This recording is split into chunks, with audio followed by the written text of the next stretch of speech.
Welcome back. Today, Florida's Broward County Commission is meeting to decide whether or not two cruise ships off its coast would be allowed to dock and then unload passengers. 4 passengers died. Nearly 200 became ill with flu-like symptoms on board the Holland America Line Zaandam cruise ship. Its sister ship, the Rotterdam, resupplied it and transferred asymptomatic passengers off. Florida's Governor Ron DeSantis told Fox News, quote, "We cannot afford to have people who are not even Floridians dumped into South Florida using up those valuable resources." Joining me now, NBC News correspondent Kerry Sanders from Fort Lauderdale, Florida. Kerry, what do we know about where this all stands? Well, the meeting is in a break right now, but to underscore the question that the governor has stated repeatedly, not only to Fox News, but at many news conferences, about the fact that the pressure that bringing these ships in with patients who are testing positive for COVID will bring.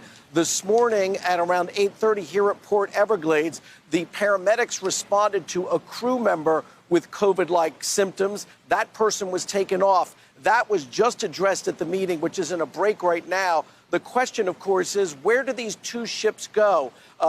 While they initially said that those who did not show symptoms were taken off the Zaandam and placed on the Rotterdam, it now appears that there are folks, passengers as well as crew members on both ships that are exhibiting some sort of symptoms of coronavirus, which, of course, the greatest concern is what happens if those ships come in here and you let these people off the ship. Do they overwhelm the hospitals? Holland America, which owns the ships, is ultimately owned by Carnival. And the chief maritime officer, Bill Burke, says that he's asking Port Everglades, the officials here in Fort Lauderdale, let the ships in because he says it is a place of last resort. They have been rejected from ports all throughout South America, up through Panama, through Mexico, and now they fear that this is the only place they can come. On board, there are passengers who do not have symptoms, Chris, folks who want to get off as soon as the ships get here. This is what one of those passengers said, 72-year-old Cliff Colber. Because I am a U.S. citizen, and I should not be denied entry into the U.S. You do not even know if I'm sick or not. I am healthy, and you really don't care. You're just saying you don't want us to come back to our house, back to our county, back to our home. I don't understand that. So let's make sure you understand the numbers that we're talking about on these ships. 4 people have died.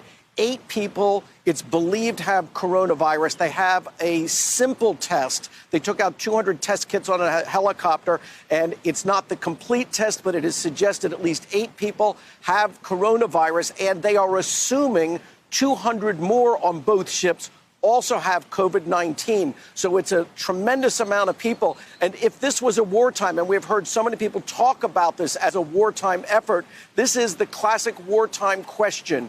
Do you protect the people here on land from potentially being infected? But if you do that, are you sacrificing the people on board the ships potentially to die from COVID-19? It's a question that the politicians involved here say is an extremely difficult one, and quite frankly, one they don't really want to have to make. Listen in.